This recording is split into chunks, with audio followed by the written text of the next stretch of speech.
Hi everyone, I hope this is live. It says it's live, but if you can please give me a thumbs up or wave or just say hi in the comment section so I know this is actually going out.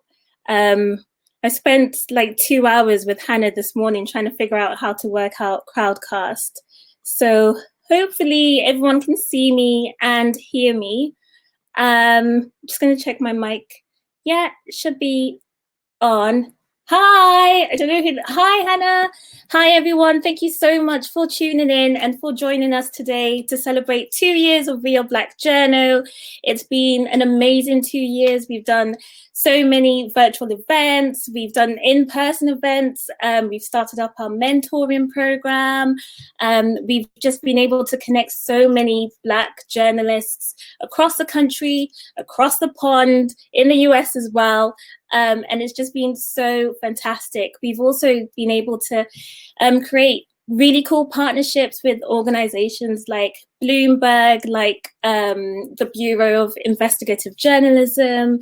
So it's so great that we get to celebrate 2 years with you all. And I'm really hoping everyone can hear me because I'm not seeing enough waves. I've just seen one hello Simi, and I'm guessing that's Hannah. Everyone knows Hannah. Hannah started Real Black Journos 2 years ago, and she hosted the conference yesterday. And we're going to hear from her a little bit later on as well. I'm just going to make sure I can play a video that we want to share with you all. Okay. Okay, I'm on. People can hear me. This is great. I'm just going to share a video with you all that we put together, and it's just a compilation of some videos and messages. You can hear me. Hi, Lorna. Thank you, thank you, thank you. Some videos and some messages from the last couple of years and from the last couple of events that we've thrown. Hopefully this works because technology is so temperamental. Okay, let's make this work. Please let me know if you can see a different screen. I'm sharing a screen with you now. Could you give me a thumbs up or wave or just someone say yes? Okay, great. Great, great, great, great. Great. So here we go.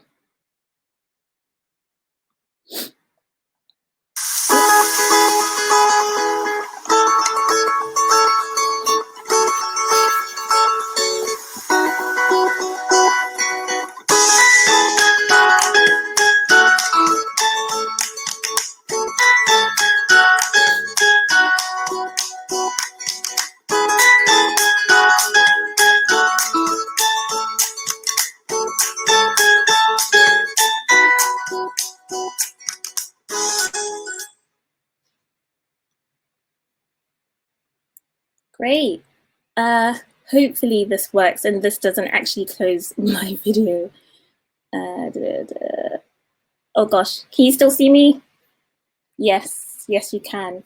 So that's just a kind of summary of what Real Black Journos is about. We are an organization bringing Black journalists together in order to network, to elevate the voices of Black journalists in the UK and beyond, hopefully in the future soon, and also to kind of create a platform of allyship with, people of all ethnic backgrounds. We encourage everyone from all over to join our events and just learn about the struggles and challenges that Black journalists are facing and how they can be a part of the solution.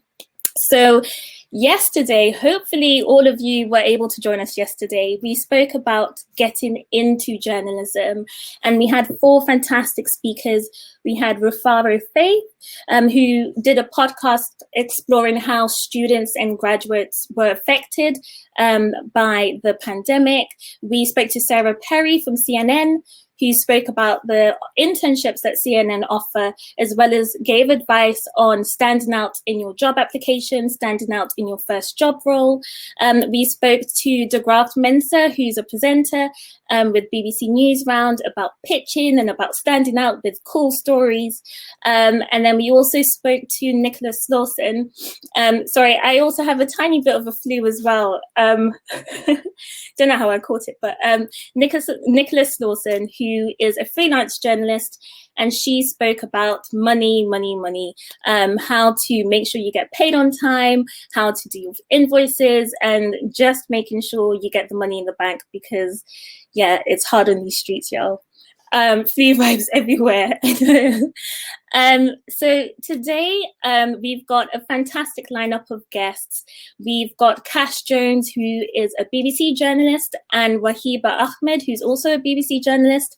They will be talking to us about impactful storytelling and finding original stories. And we'll be speaking to Megha Mohan, who's the BBC's gender and identity correspondent. She'll be talking about branding ourselves as journalists and kind of finding your niche and standing out. We'll be talking to Kiki Jones, who is an investigative journalist based in Nigeria. She'll be talking about dealing with online abuse and trolls that we sometimes get, especially when we're covering stories that are underreported, stories from underrepresented communities. And there's been a lot of that this year. And unfortunately, that comes with a lot of trolls. So she'll be talking about how she handles that and hopefully give us tips on how we can preserve our sanity and mental health as well when we're covering such difficult stories. So I am going to call up Wahiba Ahmed and Kash Jones. Hopefully this works. I'm sure they are both logged in, fingers crossed. Yes, I can see them both. Wahiba is an incredible journalist. Just making sure this is going through. I am so sorry for the silence, guys.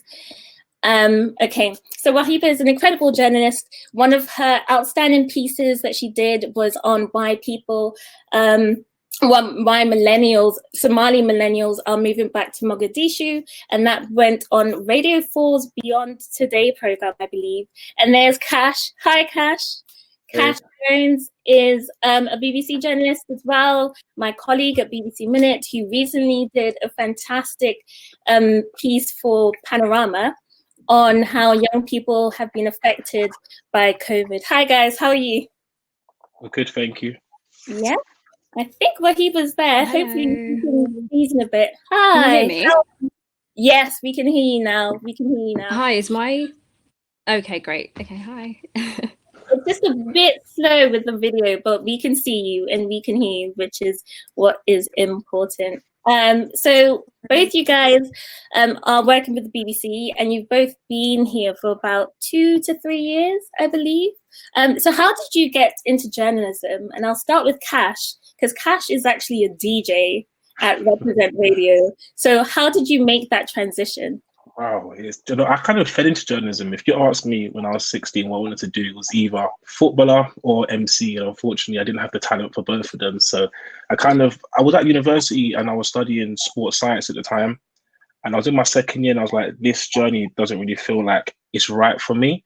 So I just thought, how can I make the most out of this? So I started creating YouTube videos. So I was that guy in Stratford asking people like random questions like, how's your day? But then I based it on like current topics. So it was like the Olympics. It was about anything that was going on at the time. And then it was weirdly, all these kind of skills I was generating just fell into like journalistic, kind of the foundation of basic journalism. And off the back of that, I started doing community radio at Represent. So I started doing that broadcast assistant role. So it was anything from finding guests, positioning questions, how can I link to what's going on out there, and ask it in a kind of a way that our target audience kind of relates with what's going on. And then off the back of that, I then saw an advert for the JTS scheme, it's the Journalism Training Scheme for the BBC. I just applied thinking, why not doing nothing else at the moment? And then, yeah, kind of fell in. That's the journey of me kind of getting into journalism. Yeah, and then off the back of that, I was just sent around different places at the BBC while doing radio, and kind of just grew from there.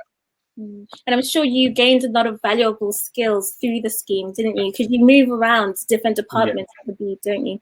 Oh no, definitely. I think if I was to look back, the kind of the fundamental skills was all before actually joining kind of the BBC. It was like the mistakes I made. That was probably the beauty in kind of doing it without having tied down to like an organization at the start. I remember filming an interview with a guy called Dwayne Chambers, and this was like at the time this was kind of a big thing because he just off the back of kind of stuff going on in his life, it was like, yeah, this can be a great moment. And I got home, I checked the interview, and I took the mic was off for the whole interview. So it was like, I literally got back and it was an interview of no words, there's nothing happening. So Yeah. I've made like so many little errors and mistakes. And I think without having like kind of all those little kind of mess ups, I wouldn't be able to progress and kind of then grow even more skills and kind of develop my journalistic career. Yeah, same. Similar thing has happened to me. I drove 2 hours to do an interview, got there, set up the camera, put lights, the mic, everything, feeling good, left the SD card in the office. That was like the saddest day of my life. But, and Wahiba, what about you? Because I know you started out through music, but at MTV as an intern? Oh, that was Ages that was ago. that was work experience. That was when I was like in college, at university. I was doing work experience like everywhere, just trying to like feel out what was out there in the media industry. But I always had an interest in journalism. I always knew that I wanted to be a journalist. I think the kind of journalist that I wanted to be changed by the time I got to university. But yeah, like I said, I studied college. At college, I studied media, and then I did journalism at university. And after I graduated, I mean, I couldn't get a job, despite having done, so much work experience leading up to me even going to uni. So yeah, I struggled to get a job for the first couple of years. And then I shifted into a complete different industry. And I did that for a couple of years. And then, I always really wanted to pursue that dream of being a journalist. So after I left that job, I reached out to people. I emailed organizations. I reached out to people in the industry. I then managed to get 1 week's work experience at the BBC for BBC Somali. And of course, being Somali, I thought that could be a good way in, make use of the language that I speak at home, my native tongue. And so I started with work experience, which then was extended for like an additional week or two. And then that led to freelance work at the BBC, which eventually led me to getting a contract. So that was sort of my journey. What areas of journalism have you worked in? So I've worked, I suppose, domestic, international, digital and digital platforms. So on TV, radio and podcasts. Do you mean like departments or like specific? Both departments, because I know you've worked with Radio 4 and you've done some stuff for BBC Africa, but also kind of area journalism. So has it all been news, or have you been able to do like some entertainment news or kind of longer form documentaries, news reports? Yeah, so I started with the Somali Service as a broadcast journalist, and then I did some work with Focus on Africa TV, which is also news. I worked with BBC Africa's digital and social media teams, and Focus on Africa Radio. And then I sort of branched out of BBC Africa into like podcasting. So I did a bit of Beyond Today, Outlook on World Service Radio, which is storytelling. It's not news, it is a bit more long form. I don't know if you're familiar with Outlook. It's a great program telling extraordinary life stories on World Service Radio. And I've also worked on youth programs like BBC My World, What's New, and creating content for younger people. And what about you, Kash? Because I know obviously you work at BBC Minute like me. But where else have you worked? So before I was at BBC Minute, I was at Victoria Derbyshire for like a 3 to 4 months. So I just that was an interesting period because a lot of the stories there are kind of heavy and kind of the ones that kind of plug at your heartstrings. So that was a good learning curve. I was also at Radio 2, which was first kind of getting that opportunity. I was like, will I fit in at Radio 2? What's the vibe going to be like here? And that was probably one of the biggest jumps in my career because I was literally thrown into the deep end. Their audience is very interactive, so it's very much on the go stories. So I was sent out to do various different stories on like random stuff from the smell of candom to insects in Hyde Park. It was literally the smell there was this weird story about the smell of Camden. Of they had, for some reason, where Camden is, it's on. Oh, It was I just, think it's something else, like condoms. So, that was a bizarre. It was a bizarre time there, but there was a lot of beauty in like the chaos in a sense. And then I was also working for entertainments and arts. So I done a story there regarding how like social media is changing the way comedy is kind of being presented to us. So I've done my bits and bobs around the BBC. I think most recently I was at Panorama for kind of about 4 months where I was kind of doing a documentary there. So I've just kind of been moving around different parts. I think you take a little bit of a skill from each area. It's just kind of finding like the best way to how can I get myself best out during that moment. So you mentioned Panorama. Could you tell us a bit about how that came about? Because you've done some amazing stories, and Wahiba as well. So yeah, tell us how you kind of how you were able to do that story, how you came up with it, and it was a stroke of luck, I guess. I think they came with like an initial concept of they want to cover kind of young people's perspectives during kind of this crazy time of COVID, but it was literally that was kind of the blueprint, and then from then it was like how can I find the best stories to kind of showcase what's going on, which that was probably the biggest challenge because in this time period it's one of those ones where everyone's been affected by COVID, so it's everyone has a story, so it's almost like how do we then kind of sieve out which story best represents what's going on. So that was definitely like the research going into that was definitely tiresome at times because you're going through around like 50 calls a day trying to sieve out like what you're going to use and what's the best footage to use or what's the best person or what's a motive or how does this picture is best painted. So yeah, that kind of came around for the 2-month period where it's just a lot of research and kind of find out the best case studies. Then after that, it was straight filming. And then the filming side of that, again, was crazy because it's during a pandemic. So every rule that you kind of had before just might as well throw out the window. Like it was doing emotional interviews with people 2 meters apart. At first, you're like, yeah, that's doable. But it's like drawing emotion. You kind of want to mimic their body language. You kind of want to draw, make them feel comfortable. But I'm like half a yard away. So even kind of stuff like that was a massive learning phase for me. And then again, the tier 2, tier 3. So I remember one instance, we went all the way to Leeds just to find out the contributor contracted COVID. I was like, yep, straight back home. So there was so much kind of stuff behind the scenes, which I loved every moment of it because it was just a massive learning curve. I felt like a sponge. I was just absorbing every single moment as possible. So now, God bless me, there still was good. Yeah. And what about you, Wahiba? Is there any story that you've done in particular that stood out to you? And can you tell us how you went about telling that story? Yeah, well, I realized that this week is the 1-year anniversary of one of the, I think, most significant stories that I've produced, and one of the pieces that I think I'd say I'm most proud of. It was a podcast episode for Beyond Today called Why Are Young People Moving Back to Mogadishu, which was about young millennial Somalis relocating from countries in the West to Mogadishu in Somalia, with the hopes of, making a positive contribution.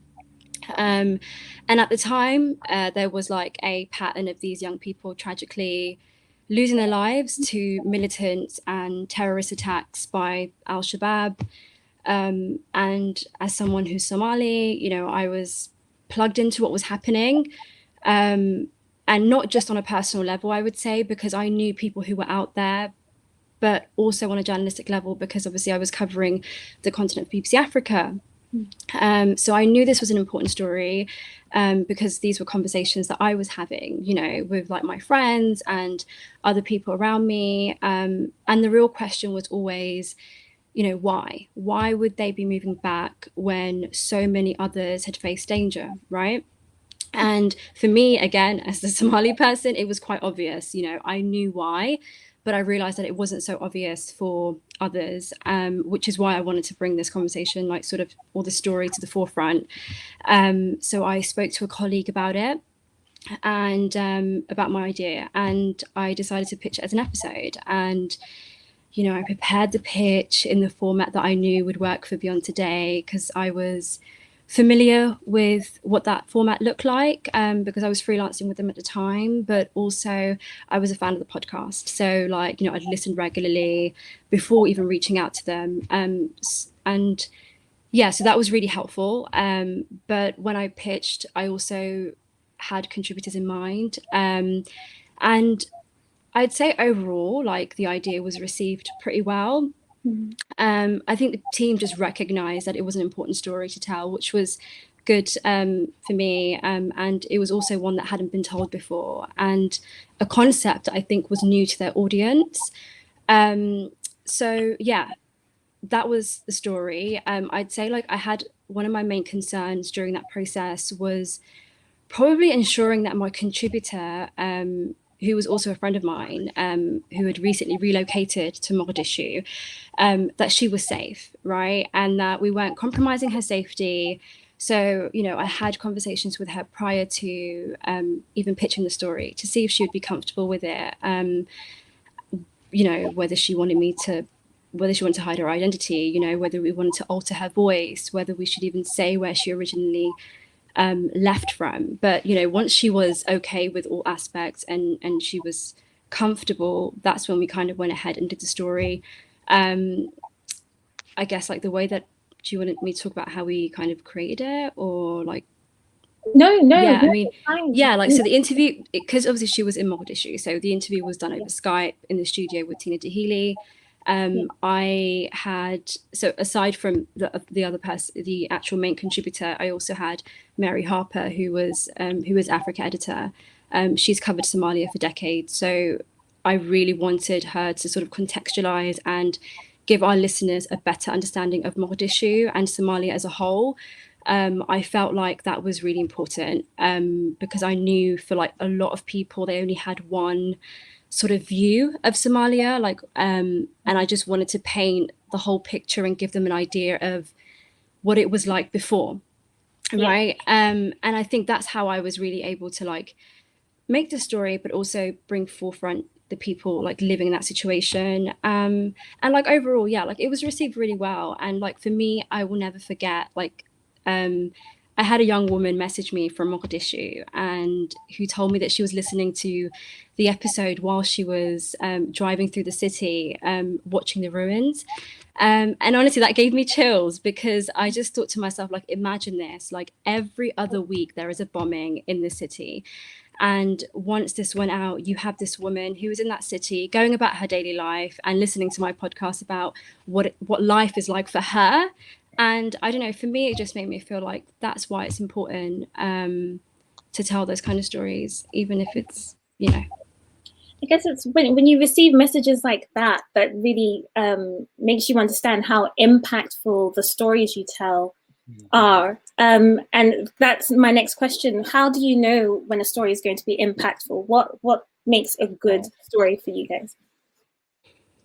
For me personally, it's usually like my first reaction, my human instinct is if am I asking why or how, or am I emotively moved from hearing something or reading something, and then off the back of that, it's okay. Now I've got this idea of this could work. How do I simplify this kind of this whatever can be the story or the concept I want to showcase? I think often when I first started off, when I was kind of pitching ideas and it wasn't kind of going to plan, I used to think of a great idea, then overcomplicate it, and then think of like the 7 different ways of how I can make it work. When often it's literally the why is this important, and who's your audience, how this then react with your audience. And I think once you can really simplify an idea, then all you got to do is then just channel it through the person you're interviewing. Often they are the story, as long as you can like help best facilitate them to tell their story or what they want to highlight or what trying to investigate. I think that's when it kind of grabs the human instincts. But I'm still learning as I go along, so that's just kind of how I've been kind of navigating this journalism world. I like what you said about your kind of first reaction when you come across the story. How do you react, and what your kind of gut instinct is about that story, whether you want to know more, because if you want to know more, there's bound to be other people who'd want to know that story as well. And what about you, Wahiba? What to you makes a story stand out or impactful? I think stories that make people feel seen and heard, I would say. And that's something that I feel like motivates me always. I don't think it's always about like the biggest stories that we all know about. I think there are a lot of important stories happening in communities that people aren't seeking out. And I think when you're able to tell those stories authentically, I think that's impactful storytelling. I love that. Making people making people feel seen and heard. And I feel like as journalists of color, that's kind of on us to make sure we represent all communities, the communities that are forgotten about, the communities that are underrepresented in the news. Do you have any advice because we've got a lot of young graduates, people who are early in their career as well. Do you have advice on how to find and tell good, strong stories for them?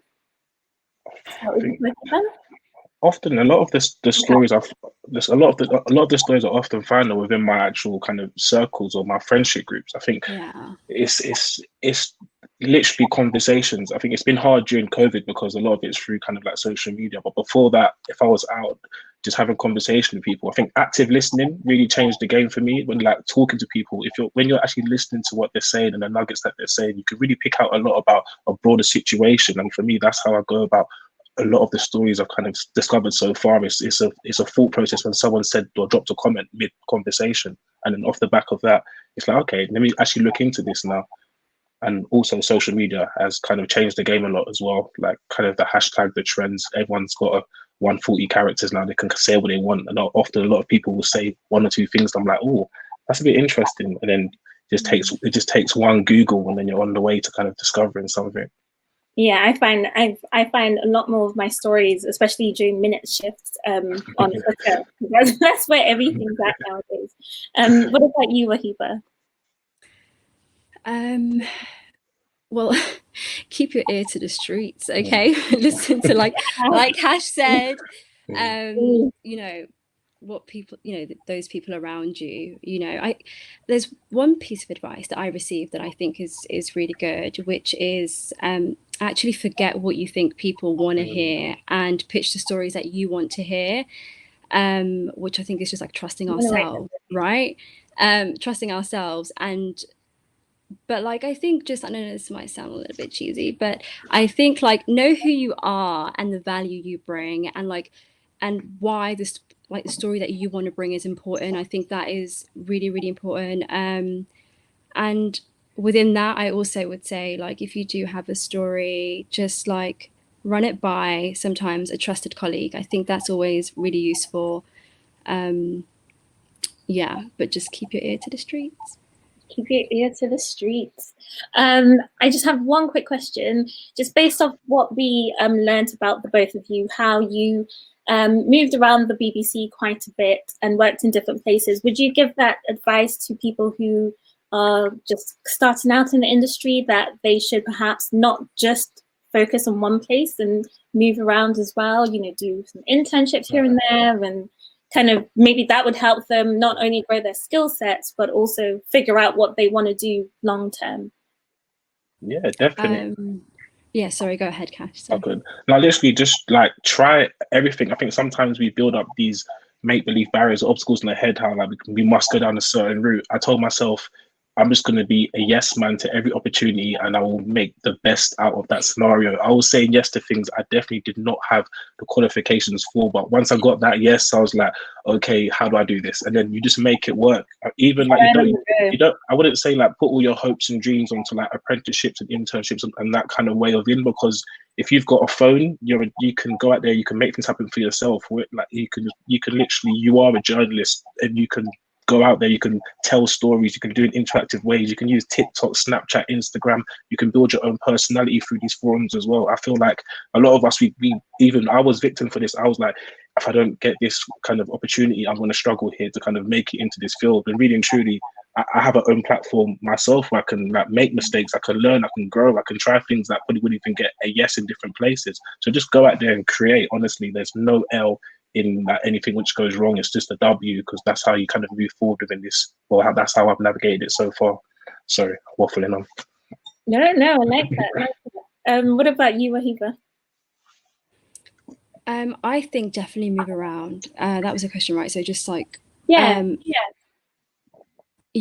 definitely would say like try and move around as much as possible. I think within the past so I've been working here for about 4 years now, and I would say in the last year and a half is when I started moving around, trying different programs, and I think that has just been, that's like the one thing I would say, like definitely try as many different programs as you can. You learn so much, and you also learn, you know, what else is out there, and other things that you might be good at that you didn't realize, or other things that you might really enjoy that you didn't know.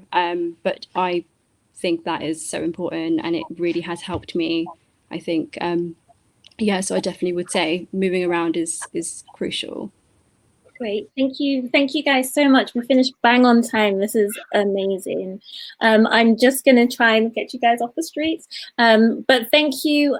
I feel like oh, no, it's not working. Hold on. There we go. So many gems there, so many lovely little phrases like keep your ear to the streets and pitching the stories that you want to hear exactly. They've just both done so much incredible work. And now I'm going to bring someone else who is an incredible journalist. She is the BBC's gender and identity correspondent. She's done so many fantastic stories, and one of her most recent ones is about Finland and how Finland's coalition government is led by women, most women in their 30s, which is amazing. I think that's so cool. And you tell so many fantastic stories of people from all around the world, of all different genders, and mainly for the World Service and BBC World. But you've branded yourself as such an incredible journalist. I follow you on Twitter, like all your tweets. I follow you on Twitter. Thanks. So I'm going to take myself off the screen and give you 10 minutes to just talk about branding and building a good reputation for ourselves. Give me a second. I hope this works, and I hope I don't shut this thing down, because I spent 2 hours with Hannah trying to figure out how to work Crowdcast. I have to say, I'm so impressed with what Kash and Wahiba were saying. Yeah. That was brilliant advice, what they were giving. Like, such good advice. They're going to be here. I should say they're going to still be here towards the end. Drop some questions, comments, anything you have to share, and I will pose those questions to them later. Okay. Hopefully you shouldn't hear me and you shouldn't see me in.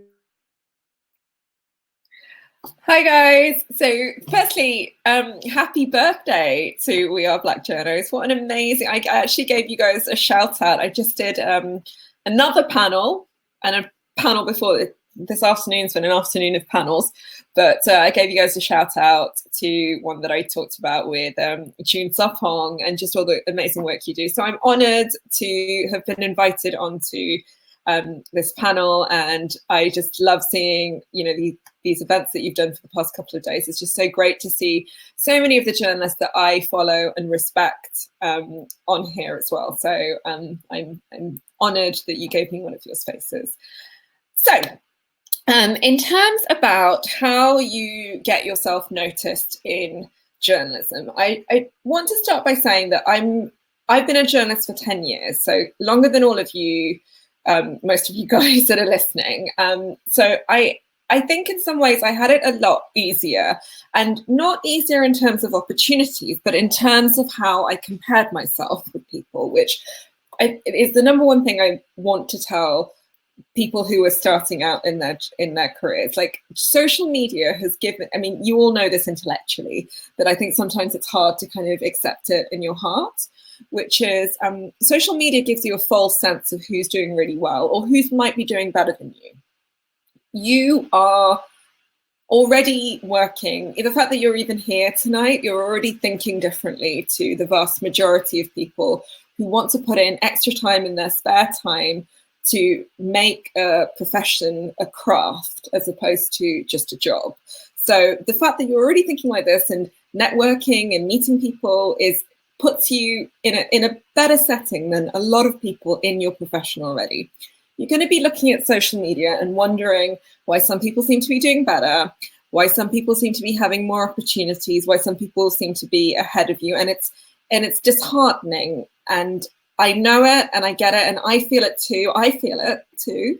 And it's and whenever that happens, there's a few sort of grounding things that I do to pull myself out of it. But I also want to share some really granular tips with you as to how you can get yourself noticed on social media, and still maintain the kind of balances of what we need to do as journalists who work for impartial organizations, to be able to know that we can maintain a level of integrity that means that we open ourselves to as many guests as possible. So when it comes to personal branding, what you choose for your personal brand is going to be up to you, and it's not something that you need to decide in the beginning of your career, or even in the first few years of your career. You don't need to give it too much thought, but think about what Kash and Wahiba said, which is the stories that you want to tell, not the stories that you think sounds like a story that a journalist should tell, but what is it that you have?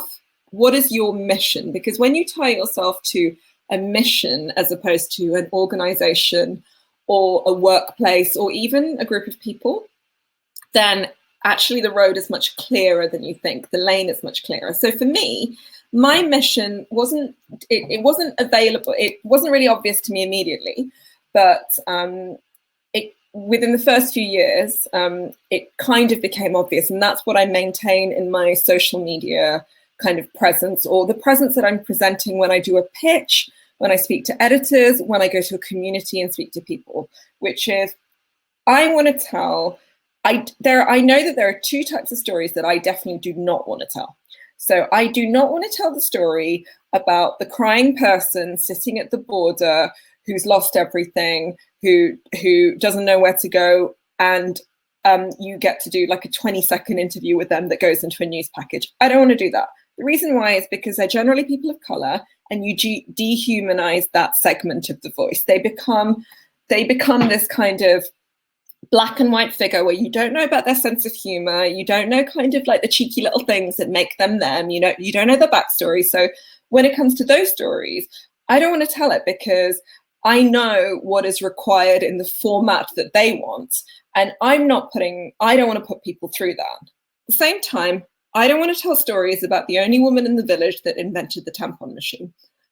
I don't want to tell stories that sort of lionize people to be things that that don't feel like it's real to real people. So I know that Simi was talking about me doing a documentary in Finland. So we just got back from Finland. We went there in August. We made a documentary called Women Rule the World, which is about Finland has a coalition government of all female leaders, and 4 out of 5 of them are in their 30s. So it's like this historic government. But the reason I chose that I wanted to do that story was because these were women that were not, they had been raised by, one of them had been raised by a dad who had substance abuse. Another one was raised by lesbian mothers.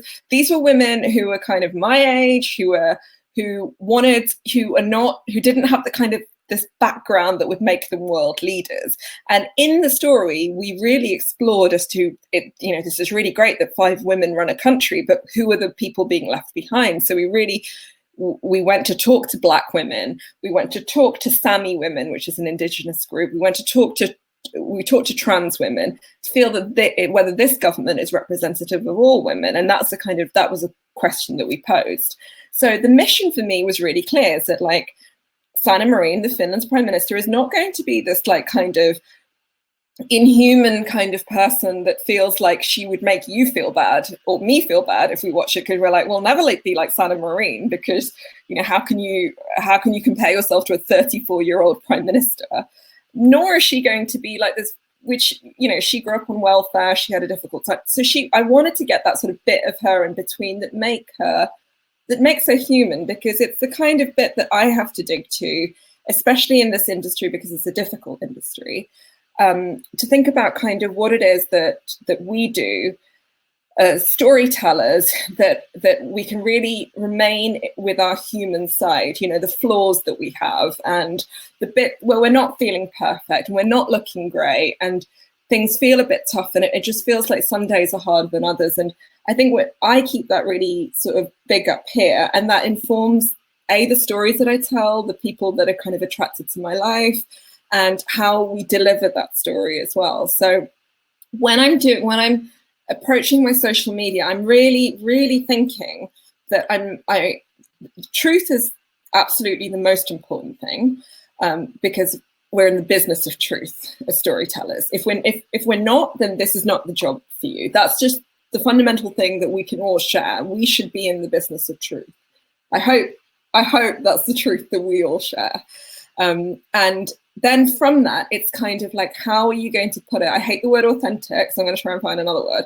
But how are you going to put it where there's an honesty that comes through that allows people to not feel bad when they see the story? I really, even if it's a tough subject, we did child incarceration in Palestine, where, you know, because Palestine has this, Palestinian territories have this system where children, you know, Palestinian children are made to go through a military court system, and Jewish children, Israeli children are not. And it's essentially like, it's a, you know, there are kids that, you know, as young as 12 that are made to go through military courts, which mean that even their defense lawyers don't even get to know all the information that they are being charged for. So you could put up a Facebook post criticizing the Israeli government and be held up on terrorism charges, and your lawyer doesn't even know that to defend you because it's a military court. So we did a story about that, but in the middle of it, you know, we're talking to these girls who love Rihanna just as much, you know, they love Ponder Replay and all this kind of stuff that makes them not the brown girl sitting in the hijab who feels like she's all the way over there.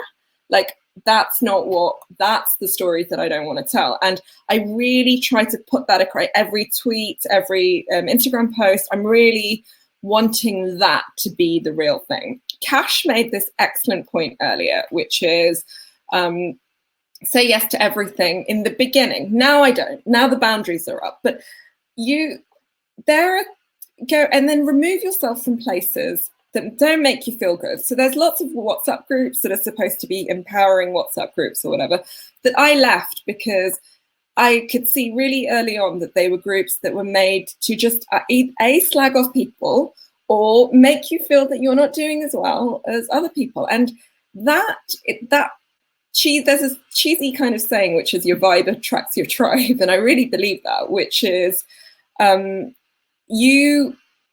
if you get into a cycle early in your career about criticizing people or being jealous of people without even knowing, and you know, life is difficult. Some people will be given opportunities that you're not given. Some people will have it easier for you, especially as Black journalists. I say this as an Asian woman. Like, Asian women are more palatable than Black women in journalism, the way it stands. We're trying to change it. We need to change it. We need to actively change it. I need to know where my place is to not tell a story. I need to make sure that I create an environment where people tell me to shut up. And I hope I do, because I do have people telling me to shut up, and I'm glad that I do as well. But at the same time, I'm not going to be in groups where people tear down other women or other people, or even like white men or whatever. I'm not going to do that, because at the end of the day, all that does is it doesn't affect the white man who went to Oxford, whose parents did, like, it doesn't affect him. It affects me, and it'll affect the storytelling that I want to do.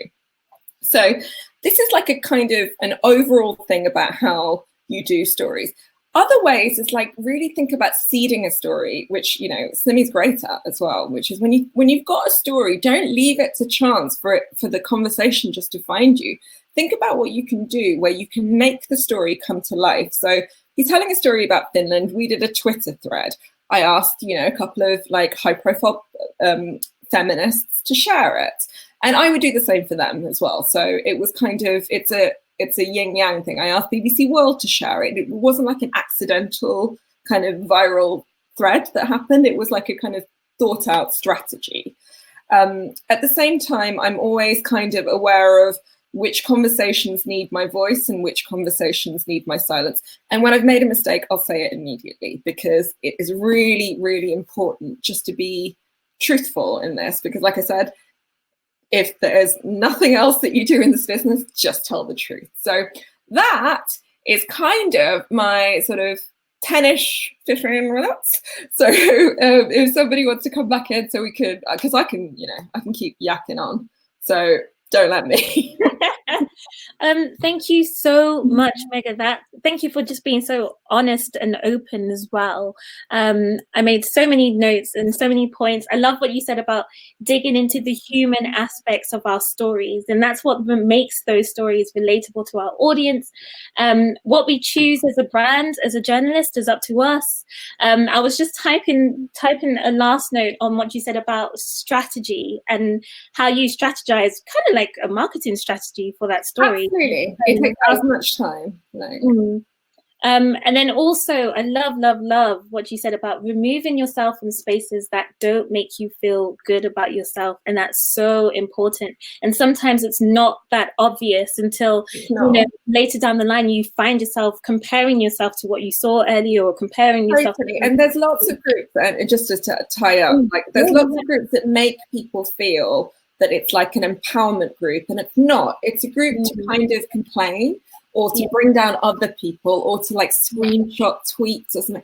You don't have time for that. Your job as a storyteller is to find our next, find our next big panorama like Kash's, find our next I May Destroy You like Michaela Cole's. Like that's why do you want to spend energy about one tweet that someone said because someone put it in a WhatsApp group that 20 people have decided to give themselves, half an hour to get angry about? You don't have time for that. There's too many opportunities for you. No, 100%. We are in competition with no one but ourselves. And that's what we need to focus on, being better journalists, being better storytellers, and telling the stories of those who, the stories that matter. Thank you so much, Megha. You're staying on, right, towards the end, so people can throw in any questions. I'm going to take you off the screen now, but we will see you later. So people, please do share any questions, any comments that you have, and please follow our panelists on Twitter, and We Are Black Journos as well. It's at We Black Journos on Twitter, or at We Are Black Journos on Instagram. Like I said, towards the end, around 8 o'clock, we'll do a Q&A with all the panelists, with all the questions that you have. And we're also hoping to do a kind of networking session behind, so I won't shut this down. We'll keep it up. And if anyone has any comments or anything they want to share, I can bring you up onto the screen and we can just have a chat, basically. So the next person I'm bringing up, and the last final panelist for tonight, is an incredible journalist as well, as they all are. I'm hopefully going to find her name. Kiki Jones. Yeah, there we go. Here she is. So our next panelist is Kiki Jones. She's an investigative journalist, based in Nigeria. She's super talented. She presented the BBC Africa Eye Sex for Grades documentary, which was groundbreaking and contributed to the Nigerian Senate reintroducing and passing an anti-sexual harassment bill, which is incredible. I wrote all the points here to introduce you. She's a founding member of the Feminist Coalition, an organization that champions equality in Nigeria, but also pretty much led the End SARS movement online. She's the founder of Document Women, which is dedicated to telling women's stories in the country and making sure they're not erased or forgotten about. And was it today or yesterday? Was it yesterday? Today. It was today. She just won the 2020 Michael Elliott Award for Storytelling, which is amazing. Thank you so much for joining us, Kiki. Thank you very much for having me here. Thank you. I'm just gonna throw it over to you, 10 minutes. I love what Hannah just commented, Nigeria stand up. Yes, indeed. So you're just gonna talk about dealing with online abuse and trolls that unfortunately come with being such a prominent gender equality advocate. Why, how, we don't know, but you somehow are able to deal with it. So you're just going to give us tips and advice on that, and also just kind of preserving a good state of mental health as a journalist, because you cover such difficult stories as well. So I'm going to throw it over to you. Hopefully I can make this work and I won't turn this thing off. In a second, you won't see me. Then you can go ahead. Oh, great. Thank you so much. And happy birthday to We Are Black Journos. Platforms like this are very important to uplift the work of Black journalists, seeing as how hard it can be in different parts of the world. So thank you so much. So yeah, I'm talking about online bullying, and for me as a Nigerian in the Nigerian space, especially on social media, um, I would say that this is like a pioneer. This is a pioneer role for me, a journalist and an activist. Is almost like impossible. You can't be both. And then even worse, a feminist. I mean, first of all, you're not even allowed to be a feminist in Nigeria. If you want to be properly celebrated, you have to pander to, pander to whatever patriarchy and all of that. So it's really a first, and we're still figuring it out. I can't give you textbook methods of how to avoid bullying, because I haven't been successful to avoid bullying. I mean, just today, there has been bullying going on social media. And the thing about having all these identities, woman, feminist, journalist, is that when the bullying doesn't necessarily need to connect to it doesn't need to relate to whatever is going on. Your feminism would always be referenced. So the bullying is probably going on about, NSARS, a movement about something else, police brutality. Somehow you being a feminist will be brought up all the time. It could be bullying about any other thing really. So that's just what I've experienced, and it's new, it's novel. I can't say that this is what people had to deal with in the past and they have like counsel for me, because how many feminists were available online in Nigeria and were outspoken journalists at the same time? So I think the number one thing that I've learned is none of these have long lasting impacts. I sort of like I monitor the chatter online. I monitor the things that make it to maybe the first page of Google, the important things that make it to the news section of your profile. And while it's hot, while you're getting dragged on social media, some of those posts can pop up, on the first page of Google. By day two, they're probably gone. And so the important thing is not to feed it, to starve it. Which can be very difficult, because sometimes the bullying can, seep into libel. It could seep into just people blatantly lying against you. And as a journalist, what you have is your integrity, and you have to protect it with all you have. And so that's why it's difficult for me to advise people on what to do, because I want to tell you to stop it, but at the same time, you have to protect your name. And so this is where I struggle a lot, and I'm hoping that I figure it out before my career runs out. But I can say that there is this beauty and this confidence in the work that you do. If you put in all your best into your work, when the dragging happens, it's mildly irritating, it's annoying, it's inconvenient, but the confidence in the work that you do will always show. It would always shine through. And so I learned from, working with amazing colleagues like Charlie Northcott from the BBC, that it's very important to really double check and triple check your work.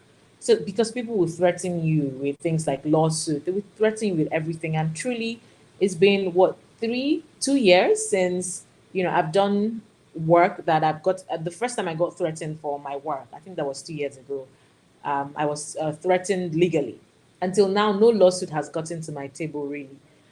So on a normal day, that's something that should scare you. Oh my God, I don't have any money. Where am I going to afford lawyers? I'm just, a normal journalist. Where am I going to afford lawyers from all these rich people that are threatening you with lawsuits? But if you feel really confident in the work that you do, you double check, cross check, I think it sort of helps alleviate that fear. Mental health related, I would also say that I'm grateful that I worked with an amazing team that provided that extra care for mental health. I know that as a freelancer, not many media organizations will provide that for you, and sometimes you're on your own. But in any way that we can, I can only speak for the environment that I'm used to. So in Nigeria, mental health is not easily accessible. And so when I'm advising, I don't say, take care of your mental health, because of course people want to take care of their mental health, but where are they going to get access to take care of their own mental health? So it's up to us to practice, self-care, practice safety, always make sure that you're not scared, because paranoia is one of the biggest things that you would fear as an investigative journalist. you're uncovering, wrongdoing, and those people have the propensity to retaliate. And so paranoia is one of the big things that you have to deal with, and that messes with your mental health if you don't take care of it. And again, it boils down to confidence again. Just checking and double checking and rechecking to make sure that you've ticked all the boxes security wise. You're trying to keep yourself safe. You're doing what you can to preserve yourself, your safety, and your mind as well. That would help. That would help self-care wise. Not engaging, not digging a hole, not digging, finding yourself into a hole of troll comments also helps. To be honest, some of these people are paid trolls. Some of them are just trying to grow their social media following, so it's a career path for them. The same way you're dedicated to journalism, they're dedicated to being trolls. And so this, if you think about, if they can out journalist you, they can't out journalist you, and you can't out troll them. So I think you should just focus on what you know how to do, which is being a journalist, and while they focus on what they know how to do, which is being a troll. I think we should also take active steps in reporting. The general populace, they complain about some of some offensive tweets, but they don't actually report. But the thing about us journalists is that we put in extra work when it comes to fact checking. So that immediate need to put extra work to make sure that something is done or to make sure that accountability happens, I think we should also apply to social media. So when we see a tweet bullying us, we must report it, and not let it slide. And of course, when we have conversations like this and we're partnering with social media platforms like Twitter, we need to remind them that the safety, well-being of journalists on social media platforms like Twitter is very essential. And we hope that they prioritize that in all of the new policies and new updates that they roll out. So yeah, I don't know how much time I have, but I think that's about it for me. And yes, I have to add that another way to drown out the negativity is to focus on the positives. And I think I tried it out today and it worked. Again, there is a lot of negative comments, and I just felt like it would be unfair to only focus on those negative comments while people were, doing everything they could to send love and send light and send warmth and hugs on social media. And so I sort of, I dived into that pool of my social media where people were, showing their support. And I just, took solace in that for a moment. I think it doesn't hurt to do that sometimes. So yeah, that's it. Thank you. Thank you so much, Kiki. Thank you so much for that. I was laughing at a couple of the things you said. I love what you said about we need to out journalist them and leave them to out troll us, which is so true. And talking about being sued, you reminded me of how the first and last time I was presented with court papers, I probably shouldn't say this in public, but it was when I was still in university, and I did the story about a circus, and I told the guy I was doing the story about why circuses are bad, but I don't think he heard me. Next thing, I presented the documentary, put it on YouTube. I was so proud of my work. Next thing, I get a call from my lecturer saying, Simi, we're being summoned to court because you did the story of the circus. But it was all fine. I took the video down, and I think they shut down the circus anyways, which is good for me. But thank you so much, Kiki. I'm going to bring up Megha again, and then I can ask both of you questions together. If you give me 1 second, just to add her on. Add that. Cool. Should go through. Because you're both really prominent journalists, especially on Twitter. You both have tens of thousands of followers as well. And I have a question for Kiki first, which is, being such an outspoken journalist and advocate in Nigeria, just how challenging is it specifically working in Nigeria? I think that's the bulk of the challenge. The bulk of the challenge is that I work in Nigeria. I could probably do the same things that I do, somewhere else. And of course, I'm not saying that prejudice doesn't exist. Prejudice against women doesn't exist everywhere, but it's particularly different in Nigeria. So it's very challenging. But for some weird reason, I think that when I started my career on radio, I was sort of used to it. I was just someone with a strong voice on radio, and I had this deep voice, and I was young, and they thought it was an older woman all the while, and so it helped me build my confidence to talk back. People would want to call and tell me what to talk about on my own show, and I'm like, no, you don't do that. I'm not going to give you the platform to be a misogynist, for example. And so I was used to that, and then coming to social media, I was now exposed to a lot more people, and I did a project with the BBC, and it exposed me to even more people. And I just what's scary right now is the volume, but nothing is strange to me because I'm already used to that. Over 7 years of dealing with people who want to tell me what to do. We've got a question here that asks, what are your top 3 tips to help you ignore or avoid that negativity? That's for me, right? Yeah, and Megha as well. Do I have top 3 tips? I think number 1 would be to use the new Twitter tools, which is, I think it's called the quality filter. That just helps you do all the Mine's dirty. permanently on. And I think people also hate to be ignored. I've noticed this. I try out things sometimes. So instead of blocking people, I just mute them, and they don't exist anymore, and they never relent. They just keep going and going, and the torment just excites me, really. So you can definitely use your mute and block button if you want to.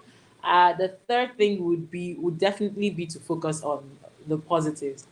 I know that sounds really cheesy, but honestly, It's you think true. about it, when you see the annoying comments, just look for the the supports, and then focus on that one. Hopefully it will take your mind away from the troll comment. I love that. I love that. And Megha, what about you? What are your kind of top 3 tips in dealing with and avoiding that negativity? I know earlier on you said just remove yourself, for example, if it's a WhatsApp group, but any other tips that you have? I think Kiki's points are just to build on those excellent points. Give yourself, because one of the things that I've just noticed with younger journalists or journalists starting out is just be a bit easier on yourself than you're allowed to have bad days, you're allowed to feel moody, you're allowed to have your feelings hurt, and you're also allowed to kind of let it get to you, because you're a human being. As far as we know, your first time on the planet, and you're going to make mistakes as a journalist. Professionally, you're going to make mistakes. As a human being, you're going to make mistakes. So there are going to be days that are harder than others. I do loads of shady things, and then it comes back to get me. But then afterwards, it's kind of, I have to, if someone says something that hurts my feelings, whether it's on social media or in real life, after I've got like angry and take it and called my, one of the best pieces of advice someone gave me was have like those 3 people in your life that you really trust with their opinions. So I have my best friend, I have my, my family, various members of my family I'll pick out, and my journalism partner, my producer, who is one of my best friends. And if those 3 people, I'll generally ask those people, do you think I'm being a dick? Do you think I'm right in this? And those are the 3 opinions that I really care about. Outside that, I try not to listen, because there's just too many people. So just have that circle of trust there of who will, your truth tellers, who will be like, you know what, that's maybe, and sometimes things hurt you when there's a bit of truth to it, because someone once accused me of something which was so ridiculous that it didn't even affect me, because I was just like, that's ridiculous. So how can that even be true? There are other things that have affected me that I've thought, hang on, is this hurting me because there's some truth in it? And if there is there something I need to change? I might not get there immediately. It might take me a little while to get there. But really, the one tip I'll have is just go a bit easier on yourself, because it's a harder time to be in this profession because of the noise. And so it's allowed, everything's allowed, just when you can, and this is advice I need to take, just when you are getting frustrated, just try not to hurt other people, because, and I don't always in fact, just even with a troll that, like Kiki said the other day, like he said something like, I tweeted something and then he messaged back saying, well, nothing's as bad as, you know, being a token hire or something to me. And then I just responded saying something like, don't worry, you don't need to worry about anyone ever hiring you. And then later I just thought, why did I need to do that? Because the point was, in reality, he probably is somebody who's quite sad. I'm assuming it's a he. Yeah. They are a person who's, you know, probably a bit sad, because why would you, they probably are a person who hasn't been hired for a job like this. Like, I get paid to tell stories about the human condition, which is a privilege in so many ways. So I was like, why did I do that? Because all I did was like add to the ugliness, and I shouldn't have done that. That's because I'm in a better position than someone like that. So it's so that's. It's really hard though, isn't it? It's so difficult to hold back, and it's so difficult not to make jabs back at these people online, especially when they're saying such ridiculous stuff that they probably wouldn't say to you in your face. No. You know, it's behind a screen that gives them that power. But like Michelle Obama says, when they go low, we go right. Low. Yeah. And also, like what Kiki said earlier about keeping your reputation as a journalist in mind as well, and because these things can come back to haunt you, but it is what it is. So we've got another question, but guys, if you have any questions for Kiki and Megha, please drop them down below. I've been sent another question to Megha, and this is with regards to branding. I love this question. Is posting videos and pictures of me at the club on Instagram and reporting on hard-hitting journalism stories risky for my brand? No, I really don't think it is. Like, for example, I know I'm talking about Finland, but that's because it's the last piece of work, but Li Andersson, who is the leader of the Left Alliance in Finland, one of the leaders of the world, and she's only 33, and she's one of the coalition leaders, goes to clubs all the time, and and she's leading a country. So, you know, there's photos of her, like, and she turns up to work in like Converse trainers and stuff. Things are changing. Just be mindful about how, I mean, you guys already know all, I'm preaching to the converted, but just be mindful of how, I think have a different language for different platforms. So my Instagram has a very different tone to my Twitter. I wouldn't necessarily put selfies on Twitter, especially attached to journalism, because it's much more public. There's much higher engagement. And I know people are following me that want me to fail on there as well. As if you're a journalist who works for a known publication or broadcaster, you will have, you know, media journalists wanting to, you know, pick you up and trip you up and take a tweet, you know, and turn it into a news story. So I don't think being a young person is something that you need to worry about. But I would think about your brand in terms of, like, I personally wouldn't do a story, you know, about any of my stories and then put a selfie of myself kind of thinking. I wouldn't do that because it's not about me. You know, I'm not a TV presenter. I'm not I'm not a model, even though I might look at, but I'm not, you know, I'm not those things. So I don't want that. I don't want to give so much, and I wouldn't necessarily put up pictures of my family. I don't really talk about them. I don't talk about people in my personal life, those kind of things.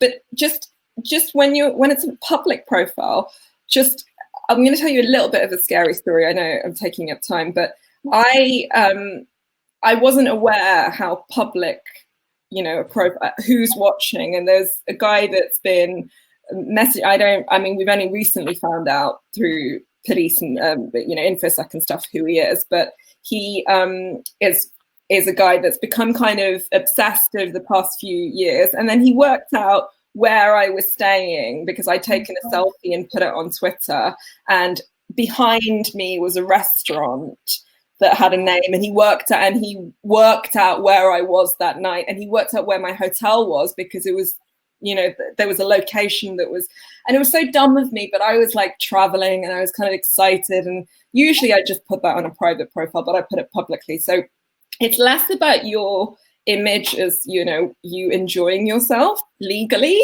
or whatever, you know, whatever you're doing legally, but just assume that the eyes are on you, and not all your eyes are friendly, and not all of them want you to succeed. So just be mindful of that, but be a human being. That is part of what you're here to do. You're not supposed to be. And when you're a human being, people open up to you. You get better stories, and Yes. you get better, you know, you get better access, and you also get editors opening up to you way more as well, because you don't feel like something that's, you know, all the way over there. Yeah. I think that's a really good point about being aware of our safety as well, because we obviously the safety of our contributors, but also the safety of ourselves as journalists. One tip that I got from someone was post photos like the day after you've gone to that place, so they can't find you. You're not Right. there, which is a small tip, but you know, in this case, is really important. We've got one more question, and then I will bring up Wahiba and Kash because of time. Do you, I guess this is also to Megha, as someone who's working at the BBC, do you feel you are now being listened to and taken more seriously by white senior members of your team since the BLM protest? I mean, I'd be interested for Kiki and Kash and Wahiba to answer this, because I don't think the BAME experience, whatever that is, I don't think the Asian experience is the same as you know, the Black experience, whatever that is. Even that is not one monolith. But I know that, you know, I don't know Nigeria very well, but I know that, like, say what's happening right now in Nigeria also adds another layer to that. And there's something that the Black experience has gone through this year that is something that the whole world needs to stop and pay attention to, especially storytellers. So yeah, I'd be interested in what Kiki has to say about that more. Yeah. Oh, well, I mean, last year and this year, I worked more with international media. So that means that I was working with a lot of white people. So I don't have what to compare it with, but I think that I saw a certain deliberateness, if that's a word.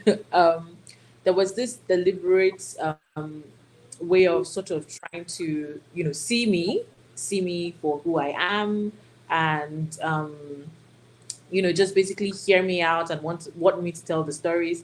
And I know that I'm also very opinionated. And when people come to tell stories, African stories, and they want to, you know, I know that you're the editor, but you will not redefine the story, right? You're not going to redefine what we know. We live here. At the end of the day, beyond me being a journalist, I'm a Nigerian. Oh no! Oh, we've lost her.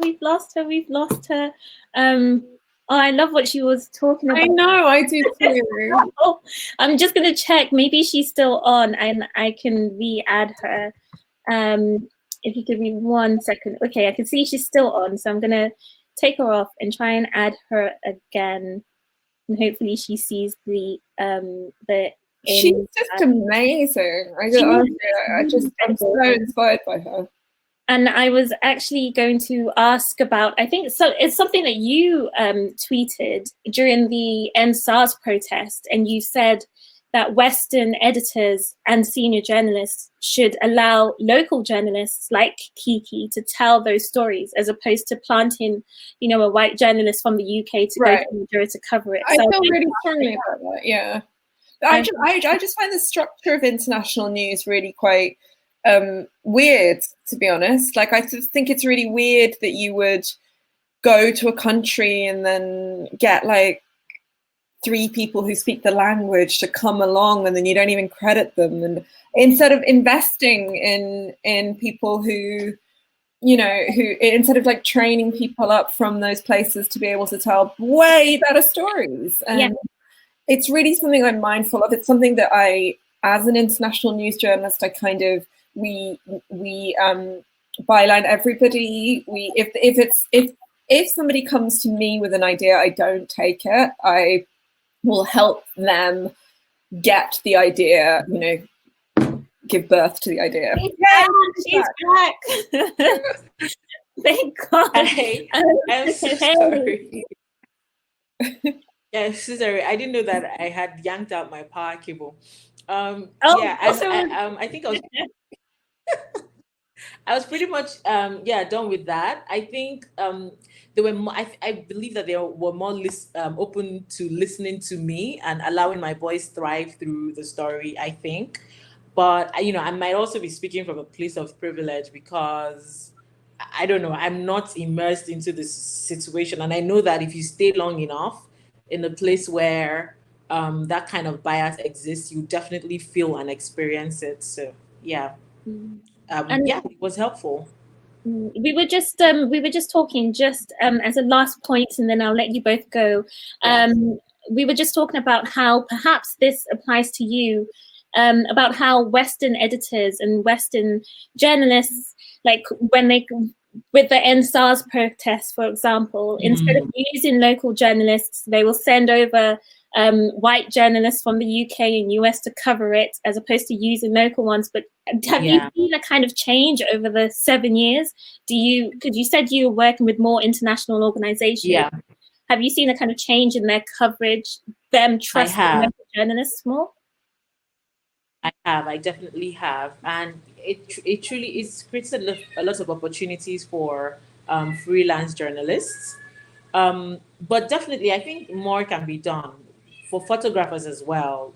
We have really great photographers. I don't see any reason for importing photographers sometimes, especially to tell our own stories. And its photography is very visual. You really need someone with an eye here to tell it in a way. I mean, this is not to say a white person can come and be a photographer here in Nigeria, but I think that collaboration helps, really, like even more collaboration.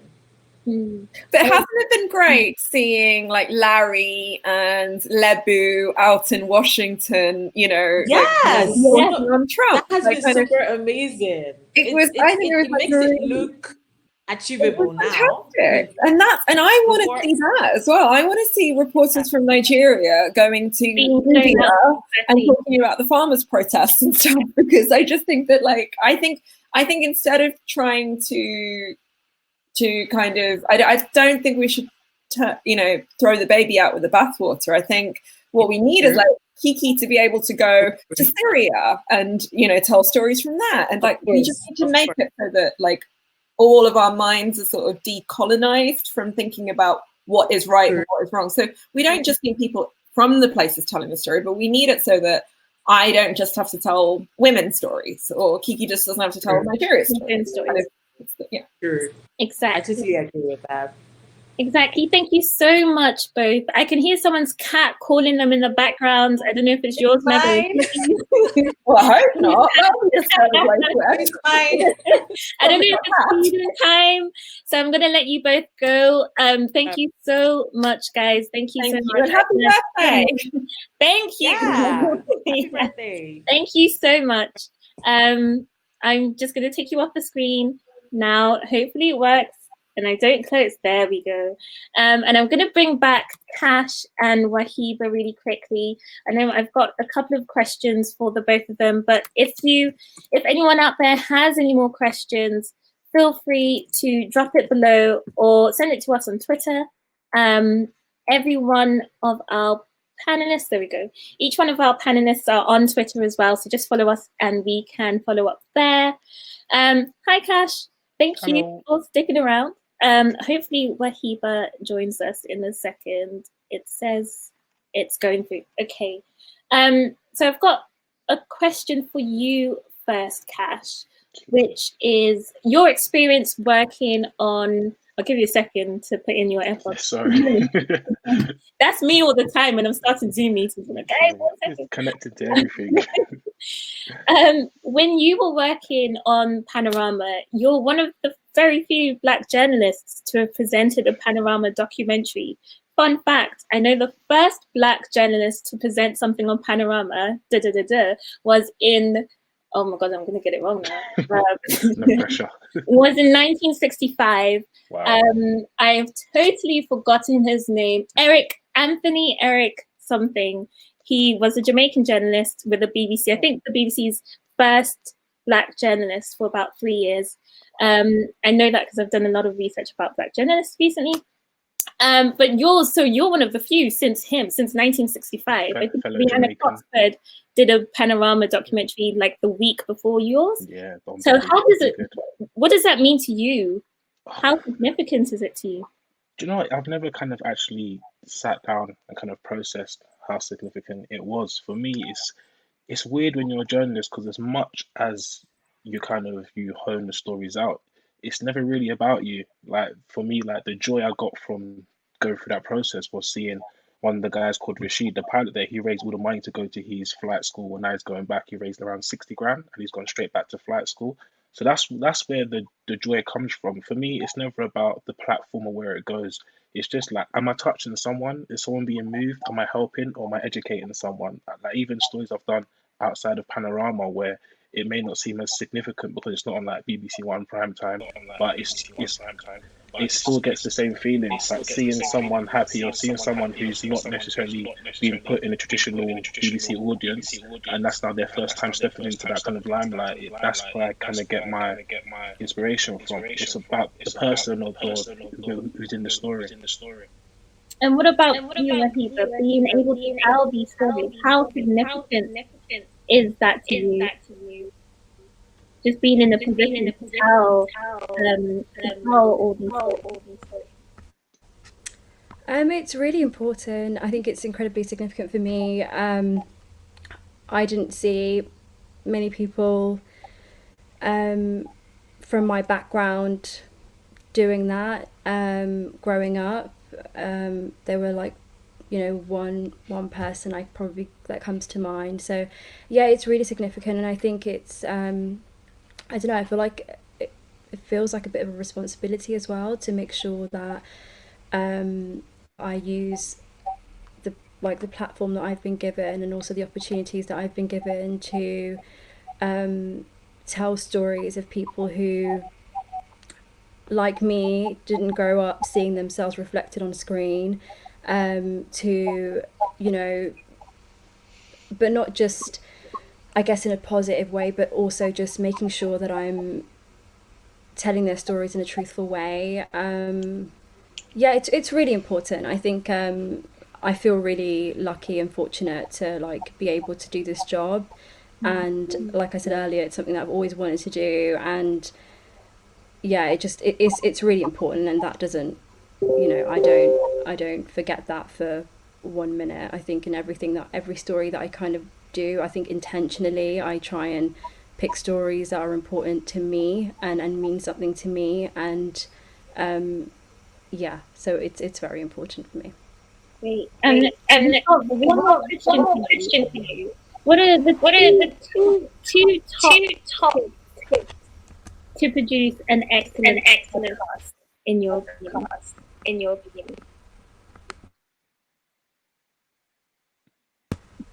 Sorry, was that question for me? Yeah. Could you just repeat that for 1 second? Sorry, I just tried to mute myself. I think there was a bit of noise coming out from my end. Yeah. What are the two top tips to produce an excellent podcast? Ooh, two top tips. Or maybe Kash in the meantime, your two top tips in an excellent documentary.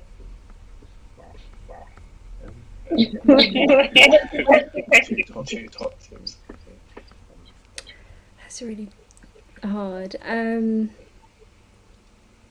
I mean, I think, okay, know what's out there. I think that's really important. Know what's already out there, because I think there's just there's so much to listen to these days, and so many topics have already been covered. So I think, again, keep your ear to the streets, know what's out there already, and, by knowing that, I think it won't be repetitive, and it won't sound like anybody else. And I think try not to sound like others as well, sound like yourself, be authentic. I think that's just the two tips I'm gonna give.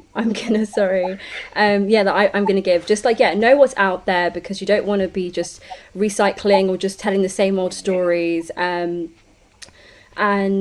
just sound like a person, like just sound real, sound like a person. Don't try and sound like anybody else. Those are two tips I can think of from the top of my head right now. Sorry, put me on the spot. Right.